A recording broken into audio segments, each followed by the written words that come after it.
There are places in the Smoky Mountains where people stop talking without realizing why. Not because they're scared, not because something has happened yet, but because the mountains themselves seem to lower the volume. The air gets heavier, sound doesn't travel the way it should, and even familiar trails begin to feel watched rather than seen. This is not where people go looking for lights. This is where people notice them after everything goes quiet. The Smoky Mountains are not an open land in which maps suggest. They're layered, folded, broken into ridges, hollows, and narrow corridors where visibility disappears in seconds. Fog doesn't roll in here, it forms. Light doesn't spread evenly. It bends, breaks, and sometimes stops entirely. And in those moments, when the forest goes still, lights appear. Not overhead, not streaking across the sky, but low, measured, often distant, yet unmistakably present. They don't announce themselves. They don't flash or flare. They simply exist, long enough to be noticed, but not long enough to be understood. But what makes the lights unsettling isn't what they look like. It's when they appear. They're most often seen at elevation changes, near gaps between ridges, along valleys that funnel fog and sound, and in places where people naturally slow down. Moments of transition, moments of pause. And once noticed, they don't behave like reflections or aircrafts. They don't drift with the fog. They don't follow predictable paths. Sometimes they hover without source. Sometimes they move in ways that suggest awareness, not speed, but intention. Sometimes they vanish instantly, leaving no darkness behind them, just absence. What follows is rarely panic. What follows is hesitation.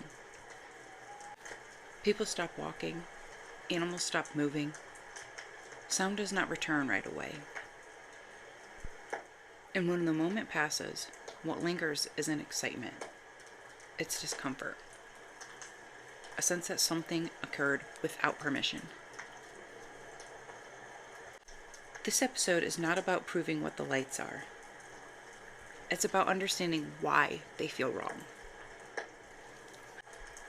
Why they appear when visibility fails. Why they're remembered emotionally rather than visually.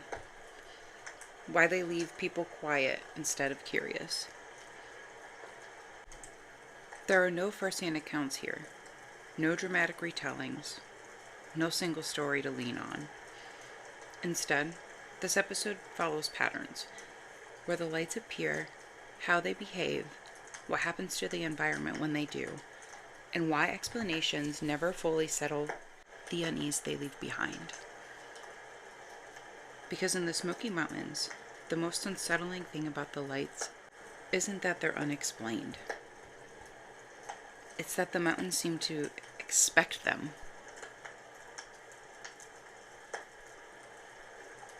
Welcome to Hexes, Haunts, and Howls. I'm your host, Cupcake. Tonight we're talking about the unexplained lights of the Smoky Mountains. Not as sightings, but as interruptions.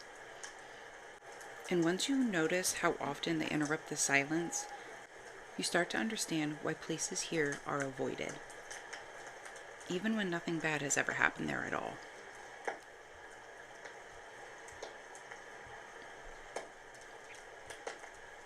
The Smoky Mountains do not behave like open wilderness. They behave like a system of compartments.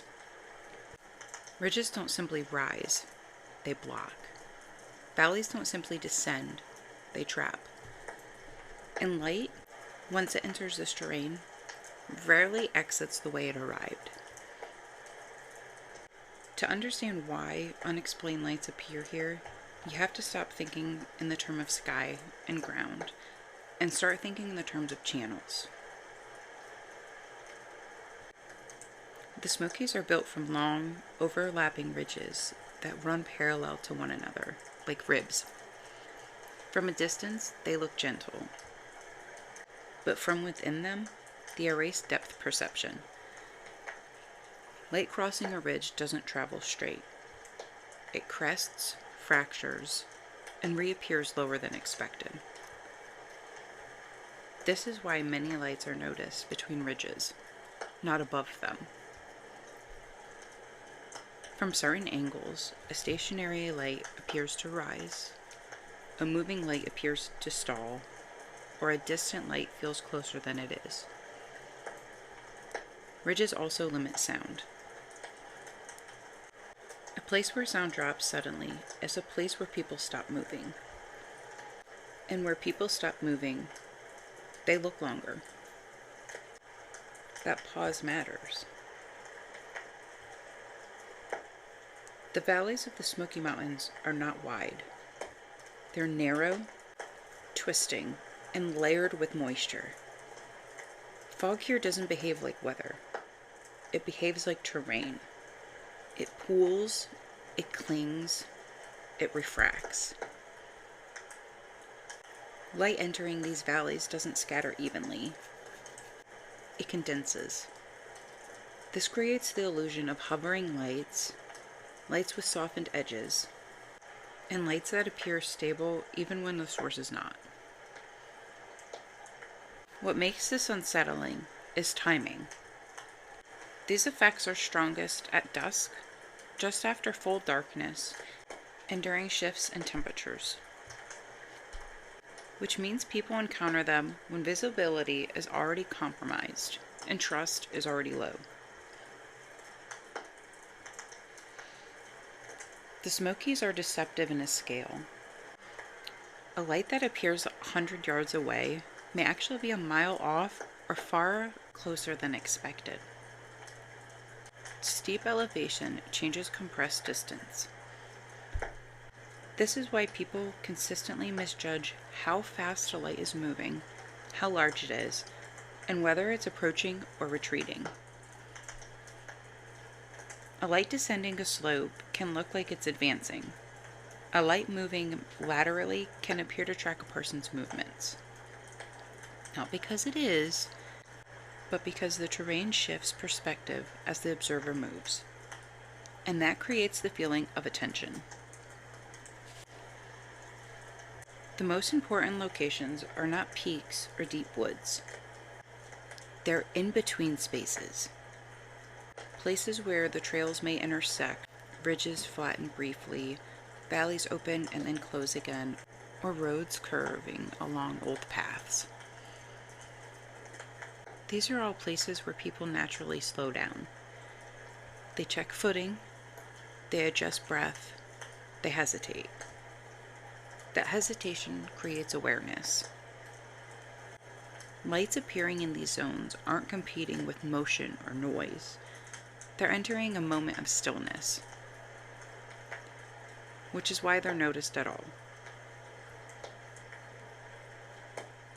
None of these features create unexplained lights on their own, but together they create conditions where lights behave unpredictably, appear intentional, and resist quick explanation. The Smoky Mountains don't generate the phenomenon, they host it.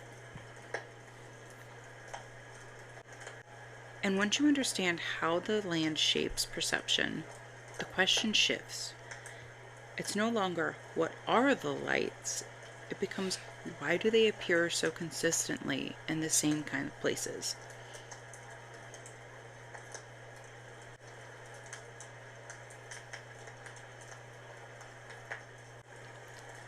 The lights don't behave randomly. If they did, people wouldn't remember them so clearly. What makes them unsettling isn't brightness or color. It's consistency without predictability. Each behavior occurs under different conditions, in different places, and leaves a different emotional residue. Some lights remain fixed in a place. They don't sway with the wind. They do not rise with heat. They do not dim gradually. They simply hold position. What makes this distinct is duration. These lights are visible long enough to be questioned, not long enough to be confirmed. They end without motion, no fade, no descent, no retreat. They are present, and then they're absent. This behavior creates doubt rather than fear. People second-guess themselves. They check surroundings. They wait for a confirmation that never comes. Other lights move sideways, not fast, not slow, but evenly. They don't arch, they don't climb, they don't fall. They cross space as if following a line that only they can see. This movement doesn't suggest travel, it suggests relocation. What makes this behavior separate is intention without urgency. The light is going somewhere, but not in a way that suggests escape or pursuit. It leaves people watching instead of reacting. Some lights do not leave the area. They don't move away. They turn off instantly. No after image, no trailing glow, no residual illumination on nearby surfaces. The darkness afterwards feels heavier than before. This behavior often coincides with total silence, a lack of wind, and absence of animal movement. People remember this moment not as disappearance, but as removal. This is where fear enters. Some lights seem to adjust when an observer moves. A step to the left, a pause, a change in elevation, the light responds. Not by closing distance, but by maintaining alignment. This is not pursuit, this is positioning. The environment responds with the observer, not around them. Even when explained later, the feeling of being acknowledged remains. Certain lights disappear, and then reappear somewhere else entirely. Not along a visible path, not following terrain. They re-enter the scene without context. This behavior breaks continuity. It removes the assumption of physical movement altogether. And once continuity is broken, explanation becomes harder, because there is no sequence to follow. The final pattern isn't about motion, it's about when. Lights tend to appear when people stop walking, when conversation drops, or when attention shifts from navigation to observation. They rarely appear during noise or activity. They arrive in stillness. This suggests awareness, not of the people themselves, but of the conditions, which is far more unsettling. None of these behaviors require the lights to be alive, but none of them behave like accidents. They respond to terrain, they respond to silence, they respond to attention. And once behavior becomes the focus, the question changes again. Not what produces the lights, but why does it behave as if it expects to be seen?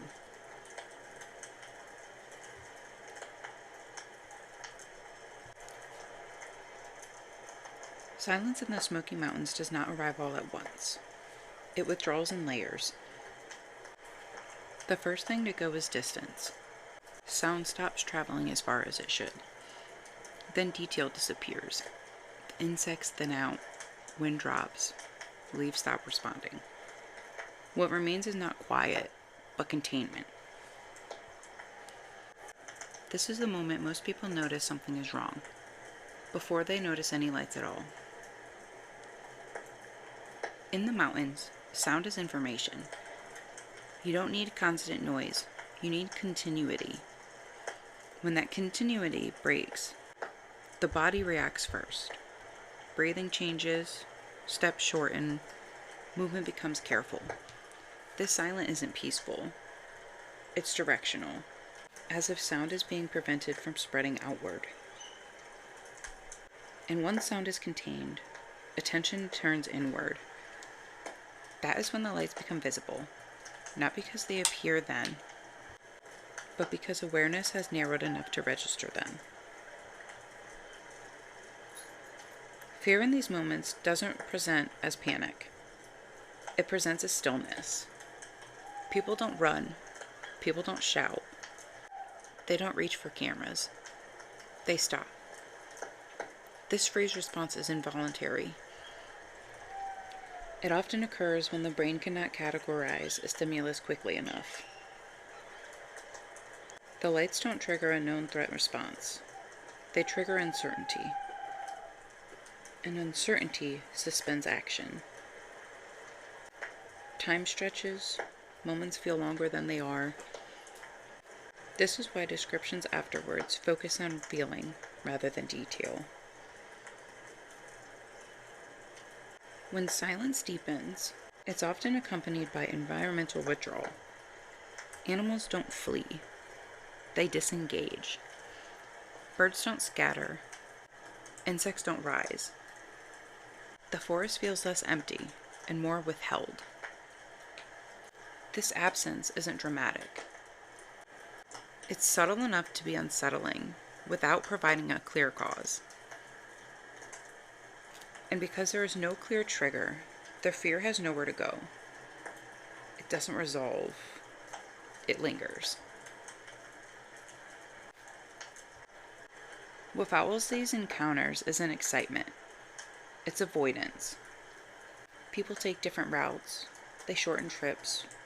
They don't return to certain places, even when nothing happened there. Sleep is disrupted.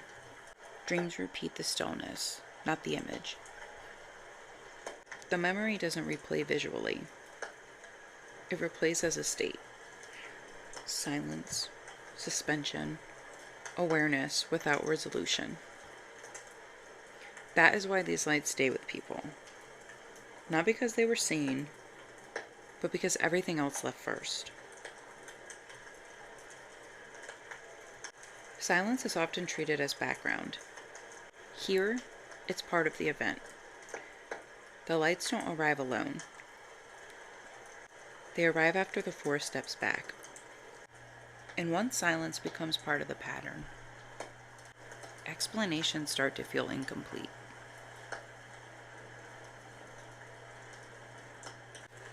Explanations are usually offered to reduce fear.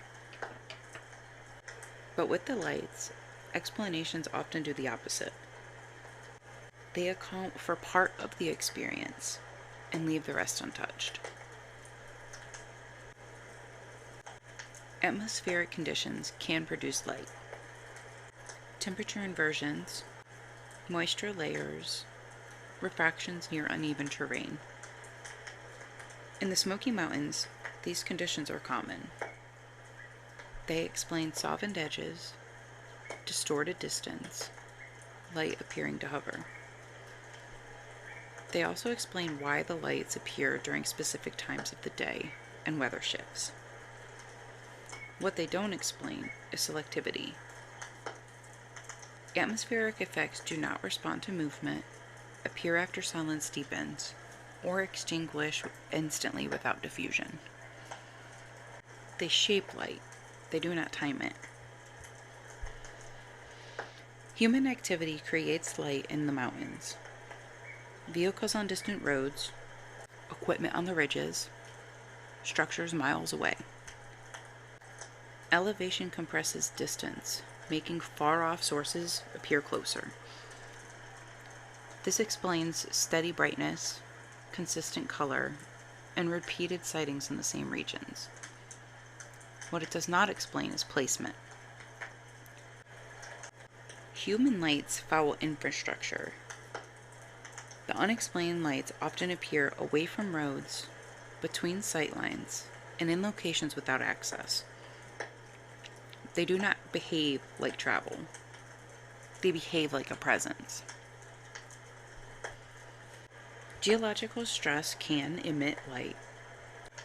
Rock strain, fault movement, piezoelectric discharge. These events are rare, but not impossible. They explain brief illumination, sudden appearance, and lack of sound. What they do not explain is repetition.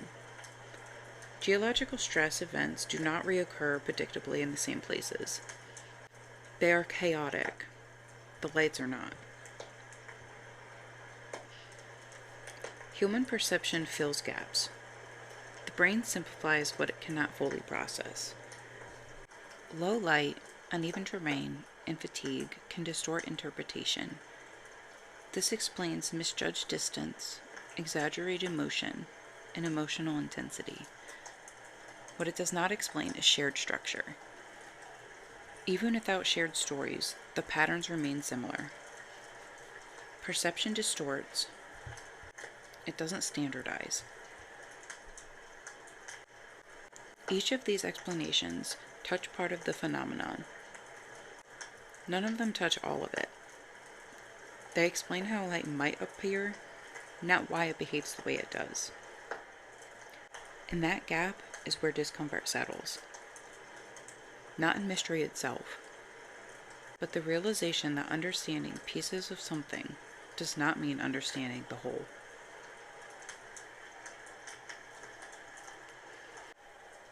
In the Smoky Mountains, history speaks unevenly. Some things are recorded in detail: trails, settlements, boundaries, season. Other things are missing entirely, not denied, not corrected, simply absent.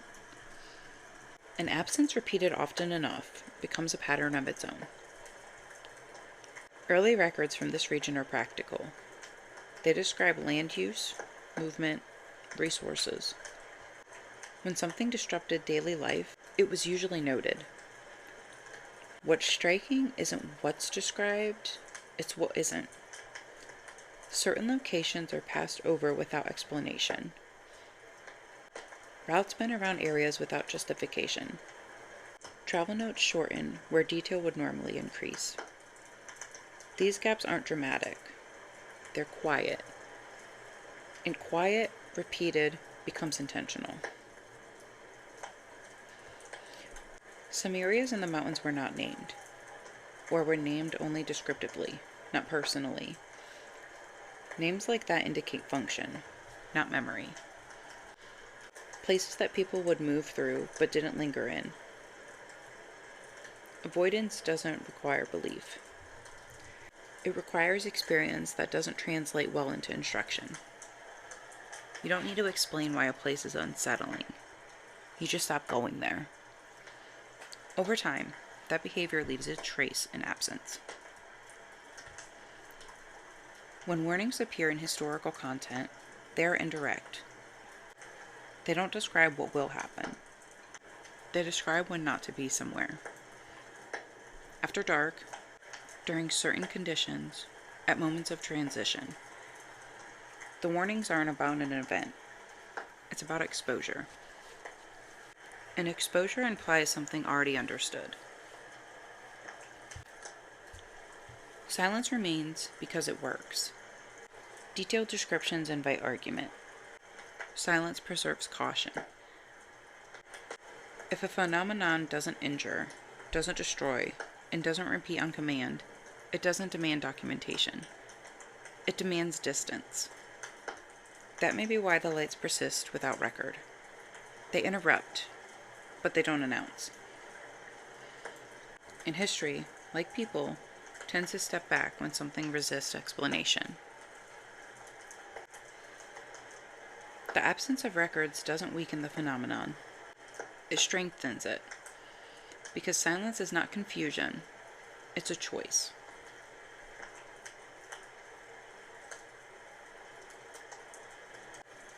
Modern technology was supposed to end uncertainty. High-resolution cameras, GPS, instant communication. If unexplained lights were simple misidentifications, clarity should have increased. Instead, the same restraint appears. People still hesitate to document, still avoid certain places, and still struggle to describe what happened without focusing on how it felt. Reports of unexplained lights appear most often in protected land, not cities, not suburbs. Places where light pollution is minimal, movement slow naturally, and sound travels differently. National parks concentrate the same conditions found in the Smoky Mountains. And even with technology available, documentation remains rare. The phenomenon isn't hidden. It's encountered where certainty is already compromised. Phones are usually present. Footage rarely is. When recordings do exist, they lack scale, lack context, and lack duration. Cameras struggle with low light and depth. But that doesn't fully explain hesitation. People often report deciding not to record. Not out of fear of ridicule, but because the moment feels fragile. As if observation itself might alter it. Across regions and decades, reactions align. People stop talking, remain silent, leave quietly, and avoid returning. They don't seek attention. They don't escalate. They withdraw. This response mirrors historical silence, not because of tradition, but because the experience produces the same result. Modern tools didn't change behavior. They just made the pattern easier to recognize. The lights persist across time, terrain, and technology, not as spectacles, but as interruptions. An interruption doesn't demand explanation. It demands awareness. Which brings us to the end of this episode, not with answers, but with a question that remains. The unexplained lights of the Smoky Mountains don't leave evidence behind. They don't mark the land. They don't change the terrain. They don't announce themselves. What they leave is restraint. People walk away quieter than they arrived. They avoid certain places without explaining why. They remember the silence more clearly than the light itself. And maybe that's the point. Some phenomena don't want to be chased, documented, or resolved. They exist briefly, just long enough to interrupt certainty, and then withdraw. The mountains return to normal. The trail continues. Nothing appears out of place. Accept the feeling that something occurred without permission. And once you've felt that, you don't look at the dark the same way again. If you've experienced something similar in the Smoky Mountains, Appalachia, or anywhere else, I do want to hear from you. Your story doesn't need proof. It doesn't need answers. It only needs honesty. You can email me your experience at hexes, haunts, and howls @gmail.com. Again, that's hexes, haunts, and howls, all one word, @gmail.com. All stories can remain anonymous. Sometimes the most important details aren't what you saw, but what went quiet before you noticed it. Thank you for listening to Hexes, Haunts, and Howls. I'm your host, Cupcake. Until next time, stay sweet.